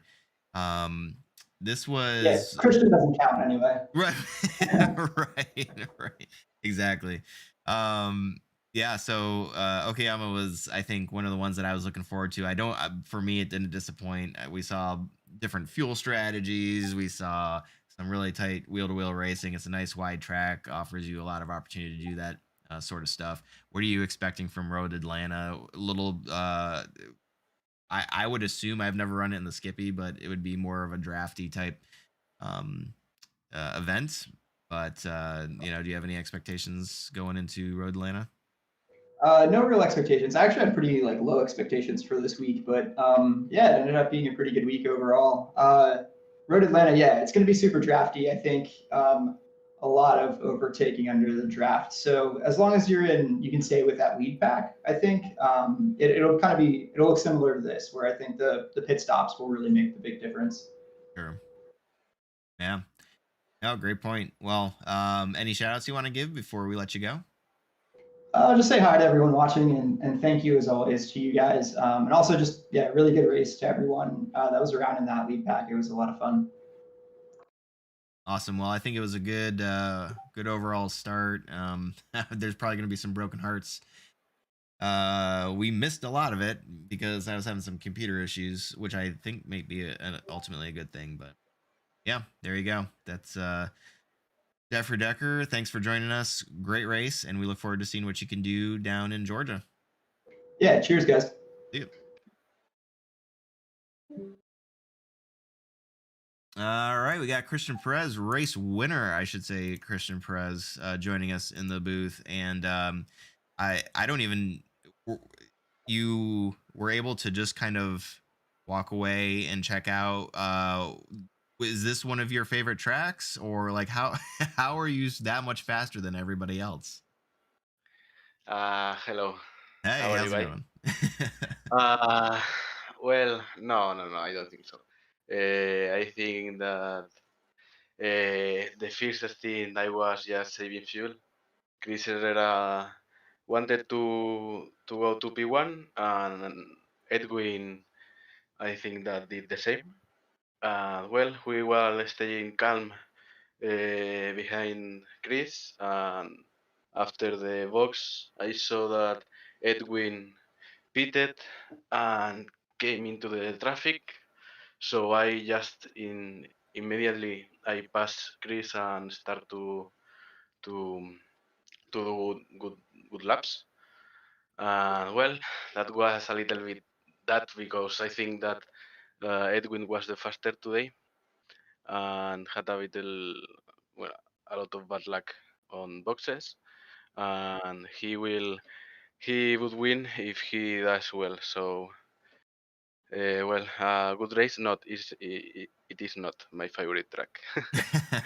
Yeah, I It mean, is, it's you got a lot of good competition there, and yeah, yeah. I wasn't exactly sure what happened to Edwin. It looked like a little bit of, like you said, difficulty on pit road there. He was trying to get in his pit box, and it wasn't really working out. So it's unfortunate to see that, and we would have loved Mm, to have seen you guys race it out, at the end. But I'm sure at the, it gave you a little bit of chance to breathe and relax a yeah. bit. But Well, I think after the first stint, I was P1 and Edwin P2. That laps was very hard to maintain Edwin upon 3 seconds because he has very problems, a lot of problems with lapped cars. Mm-hmm, mm-hmm. Yeah. Yeah, we saw that Of too. yeah, A lot of cars on the track. So yeah. once you, Some of the lap cars were not that easy.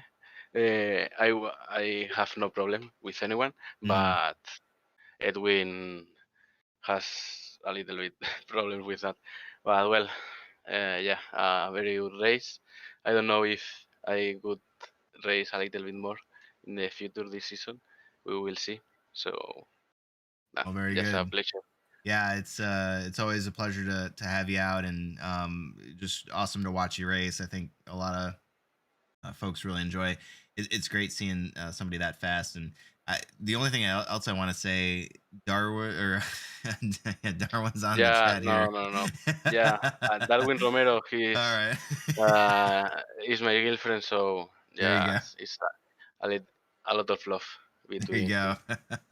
Well, I'll let you guys have that conversation later. Okay, It's probably not thank you. not not safe for work. But yeah, hey, congratulations again. Always a pleasure to have you, and have a great rest of your week, man. Good job. Okay, ciao, ciao, guys. Yeah,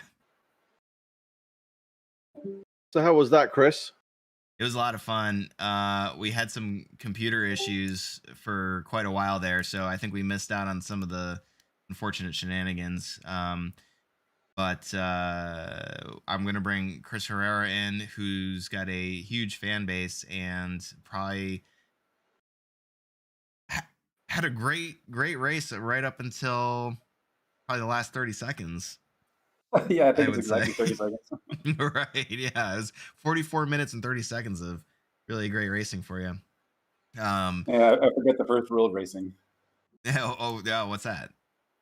You got to finish the race to win the race. Okay, all right, there you go. Yeah, no, honestly, it was a you got out there up front, you were leading laps, probably got some bonus points for it too, and cards are kind of stacked against you a little bit.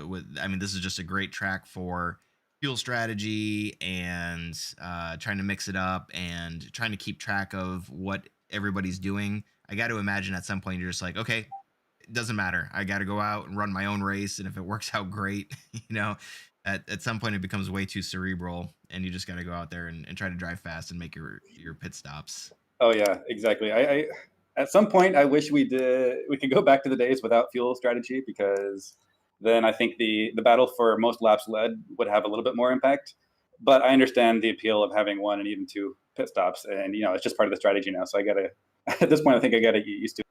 But as for today's race, obviously I was leading those first laps, and I only got one bonus point for that. So in the end, it wasn't worth it. I noticed pretty quickly that neither Christian nor Edwin were battling me, so I figured they were fuel saving as much as they possibly could. And then I think with 4 laps to go before I did my first pit, I decided, well, I'm going to try to do some fuel saving from the front and then see if they start battling. But they still didn't, so I thought I was doing pretty well there, but it turns out Christian still came out a couple seconds ahead of me, and then I knew he had significantly faster pace. There was no way I was going to catch him unless he messed up or ran out of fuel, which he hardly ever does. So at that point, it was pretty clearly going to be a battle for P2, barring any other circumstances like that. And after the second pit stop, I came out just ahead of Jeff Decker. And then I noticed, wasn't fighting me either. And at that point, I figured, okay, that's probably not for fuel. I think he's probably seeing if I have faster pace than the guys behind us, because there were only, I think, 1.5 seconds or so behind was Connor Tolman, and I don't know who else was behind him. So after a lap or so, I realized Jeff was not battling me. So, and I noticed the gap behind us was getting a little bit bigger. So I figured, all right, Jeff and I are going to be temporary frenemies until probably 5 minutes to go, and then he'll start battling me. And that's exactly what happened. And then once we started battling, obviously the gap behind us closed up. Connor and I'm guessing Eric was with them, because I think Eric finished on the podium as well. And they caught up, and then we had a nice little 3 and maybe even 4-way battle. And then by that point, I just got spooked a little bit. It looked like maybe Connor had some netcode or something with the rear of my car, but I think honestly, I just got a little bit spooked, and I just lost my rear, because by that point I had spent, 40 minutes racing without too much actual battling with other people, because people had just been letting me go. So I wasn't used to it. I got a little bit nervous. I lost my rear, and it's so frustrating. There was a couple minutes there where I was just sitting there sort of in my car and just I couldn't believe what happened. I had a pretty great race. I was on track for, at least P3, if not P2. And, it happens. But other than that, I had a pretty fun race. It was a fun week, and I'm looking forward to moving on. Well, it stinks that it came down to that at the end, but all in all, it was a well executed, well run race, and yeah, we didn't get a really super good look at how the spin happened, but I mean, ultimately, at the end of the day, it's I guess largely irrelevant because it is what it is. It was Eric who was riding along with y'all, and I think I just bring that up because Eric Lemro I think is a name that we're all gonna have to know here shortly. Oh yeah, I've noticed him in the and- public races. He's a super Right. fast guy. So then when I noticed he joined our league, I was like, oh great, here's another one. Another one. Yeah, exactly. Well, yeah, it's a lot of pressure, man. You're a not the defending champion, but a defending Sunday Night Yeah, Skippy champion. and you know what? That stings a little bit too. I don't like that either. That's right. So yeah, no, it's unfortunate for you, but all in all, I think something to hang your head on. Remember, we do have a couple drop weeks, and not that you want to be burning them up this early in the, Yeah. the season, but Like I just started a new job. I'm taking my vacation immediately. There you go. Oh man, that's awesome. Well, hey, Road Atlanta's coming up next. Do you have any experience there? Yeah, it's one of those tracks. I know I've done it many times. I just can't visualize it in my head right now. Gotcha. Yeah, I think once you get on it, you'll recognize it. It's going to be, I think, another good one for you. And it's just, yeah, the competition is just so tight lately. It's super tough, but you are always a name that's up there and consistent. So as long as you keep up I think that's one of the common threads that you see throughout a season is the folks who are able to maintain that consistency end up there in fighting position at the end.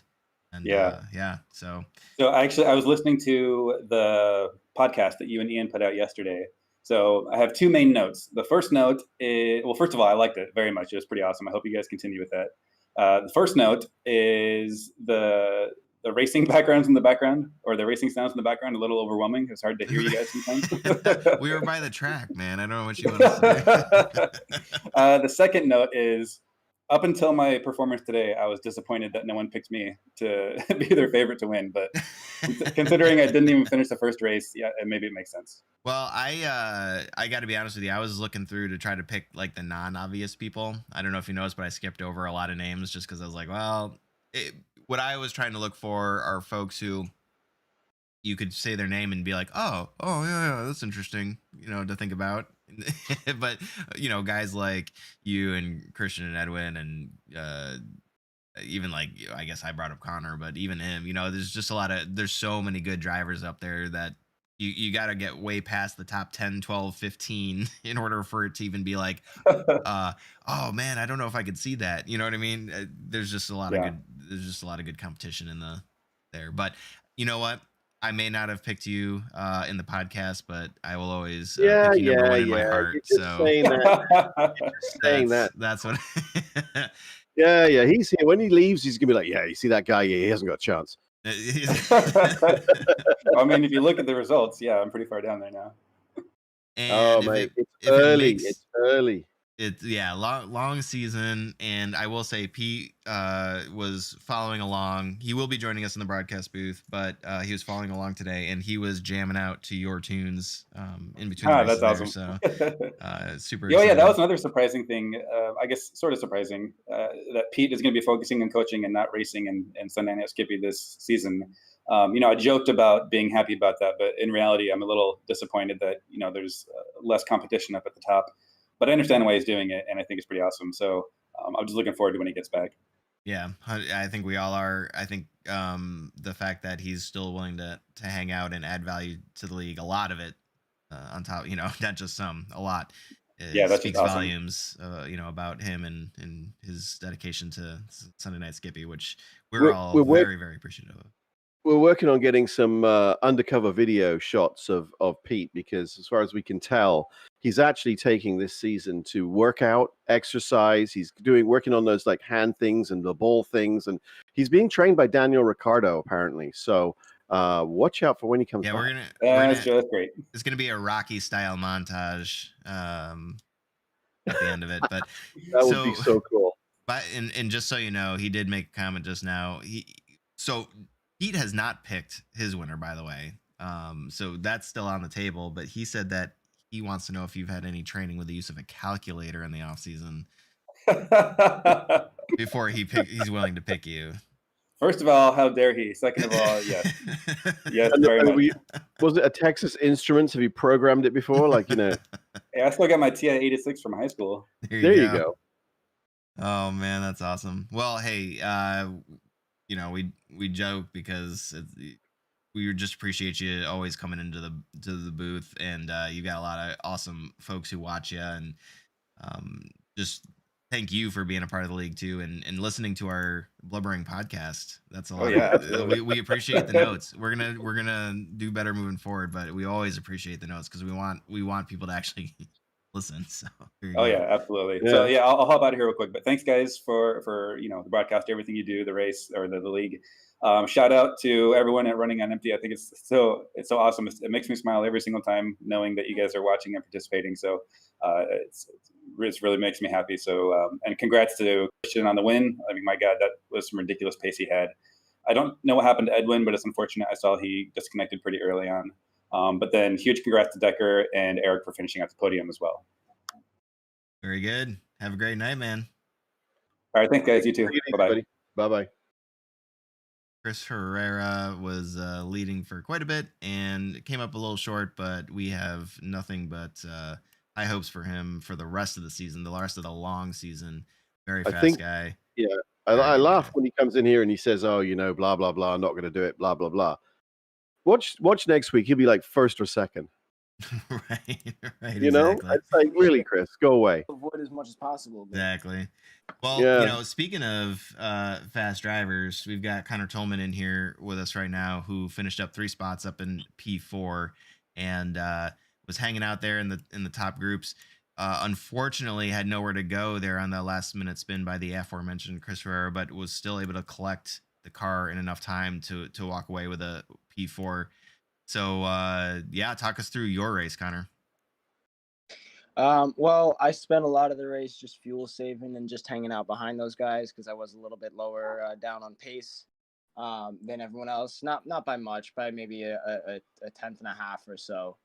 But I just hung out behind them, just tried to save as much fuel. Sorry, that's my dog going crazy right now. Close my window. Very excited for you. Yeah, exactly. It was I don't know. I just tried to keep my nose clean with this new damage model for these cars. They're just like it's just made out of glass. It's crazy. They're so fragile, and in a way I think it's a good thing because it makes people try to race cleaner, but then on the same vein it's like it's not realistic at all. I've never driven a real skid barber. I've never crashed a real skid barber, so I can't say for sure, but it seems like they're a little bit touchy.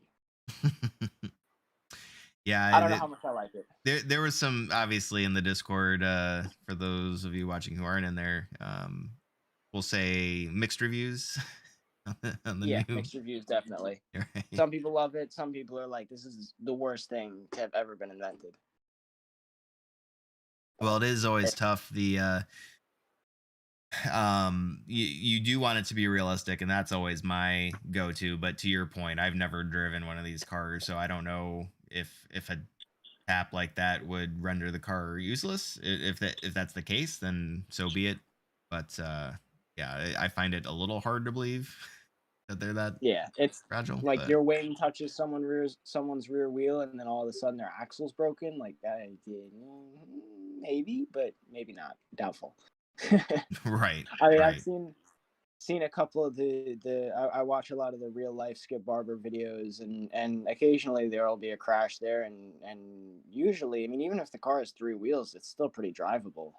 It's and then now it's like if you hit a fly or something, your car is just toast. But, yeah. I mean, we actually in the Formula 2 race we saw, I think it was Oliver driving around on 3 wheels pretty well. So hats off to the skill level there. But Yeah, man. Well, hey, it's good to see you back up top Oh in yeah, the it's good to be fourth there. position there, and I think one of your things, I don't know what the word is that I'm looking for, but you're either way up there, like we mentioned before, or you find some really bad luck and get collected. So this was kind of a Yeah, weird middle ground for you. You ended up hitting Chris, but at the same time, you still were able to walk away with a P4. So all in all, yeah. I got very lucky tonight. pretty good way to Very start lucky. out the season for sure. Yeah. Yeah, ended the season on a not so great note at Long Beach, and then came here and kicked some ass tonight. So felt pretty good. Absolutely. Yeah. The Road Atlanta race, I think, is going to suit you well. Oh, Road Atlanta is one of my favorite. Love it. Yes. Love Love to it hear there. it. Love to hear it, man. Yeah. P4 going into the second race of the season to a track that you like. I hope you can keep the momentum up. And is there anybody else who you want to say hi to or shout out before we let You you know, go? all the people watching the race, and as always, you guys, admins, guys racing, just everyone that allows this to be a possibility, and that ranges from family watching to the guys doing all the behind the scenes work, getting these races running and going every week, and keeping the community intact, and keeping everything nice and just smooth. It's really really good operation that everyone runs here. Well, yeah, smooth is relative, but yes, yeah, we got. For the people on the outside, it seems smooth. I'm sure There we it's go. There we not go. nearly as That's all that buttery really as on the matters. inside. Exactly. Yeah. You guys could be stressed and breaking your backs for us, but as long as we don't see it, it doesn't matter. Oh man, All right. that's too funny. Thank All you guys right, so well, much hey, for yeah, bringing have a me great in. night, and we look forward to seeing what you can do. Hopefully, we'll get to talk to you here again next week. Yes, we will. All right, guys. Have a good night. Take care, mate. All right. Bye. All right, that Oh, was man. Connor Tolman. Really great race for him tonight, and I think that's it that we got, Ian. So, talk me through your races. I rather not. I absolutely sucked tonight. I'm embarrassed. It was not a good evening for Ian. Let me say that. Not a But good you know evening for what? Ian. You know what? Every race or every run is a learning opportunity. I think I might have learned something. But yeah, it was. I got very frustrated with myself, and I think it showed. But hey, that's how things go sometimes, and you just have to put it behind you and move on. You know what I mean? Yep. Yeah. And Yeah. I think my race. Sorry, go ahead. I was gonna say that's when things are the toughest, when they're not going your way. How do you basically collect yourself and get to that next step when things are going easy? I mean, I'm not saying anything anybody doesn't know here. This is true in life as it is true in iRacing. When things are going well, yeah, it's super easy to be happy and upbeat and want to go to the next thing. But sometimes you just get in those bad streaks, and that really is how do you get over that hump to get to that Yeah. next level of motivation and find those good times again. Well, I figured I can only go faster, so I'm good. There you go. Yeah. Nothing So, like rock bottom, right? but I will say a couple of things. I did have some really good times in the SF1 race, racing with Max DeGiacomo, sorry, The Jaguar, yeah. and with a couple of other guys. I mean, ultimately they passed me, but I was able to sit on their tail and do some close racing with them, and that really was probably the highlight of my evening. They probably don't realize that. They just kind of whipped on by or whatever, but I had a lot of fun.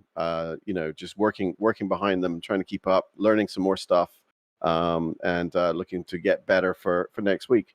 But yeah, it was good. It was good, and I must admit, I'm very pleased at the number of folks that have come on here and said, "Love the podcast." Don't you think You and that's me awesome? both, yeah. I mean, it's kind of like, I don't know. Not that I'm not proud of the work that we do, but I listened to it and I was like, yeah, maybe some of it is just listening to your own voice. That's kind of tough. Yeah, it's kind of weird, isn't it? Yeah. You mean I really sound like that? Yeah, I don't I like need it. I need to change my voice. I think I Yeah. should sound maybe more like this. They got a fancy new blue microphone, the Yeti, and the orb I'm thing? looking The blue orb? for. No, it's the X, but Oh, okay. I was looking for how do I make myself sound like James Earl Jones? Like, where's that mode? Well, for me, it's very hard to sound like Yeah, him. I You have could to drop that voice. I can go with AM radio. This is AM radio. That sounds Oh, that pretty sounds good. pretty cool. Yeah, Yeah, there you that's go. not too bad. Sounds like I'm coming over there. This is crisp and modern, which I don't really like as much. There's FM, but I don't know. There's some other ones. I'm sure there's something online that I can find. Probably, yeah. There's probably some vocoders or something like that you can put your voice through. All of a sudden, you'll sound like Taylor Swift or something, and I'll be going like, "Who?" We who need are some you? auto tune. That's coming Yeah, up definitely. next. I don't think auto tune will help us, mate. That's I right. think we're too far out for that. That's right. Well, Yeah. hey, speaking of which, I think it's time for me to hit the old dusty trail. If anybody's still listening, and go check out, search for it, League Mentality. I think there's going to be value added if we can get topics and things that folks want to hear about. We're hoping to keep it quicker. Maybe somewhere in the 30 to 45 minute range. But as long as we're talking about things that people are interested in hearing about, whether it's the league results, the last race, the next race, the real world stuff like F1 and NASCAR, and bringing other people in. We're looking for opportunities to get other people involved. So like we say in the podcast, we're not just listening to you and I, That'll be kind of go boring. on and on and on, because that gets old even for us. So I'm not a podcaster. If there's ideas out there, I think we're open to them. And Absolutely. And I put the link to the Anchor FM League Mentality podcast. I don't know what you call it, landing page, I guess. Okay.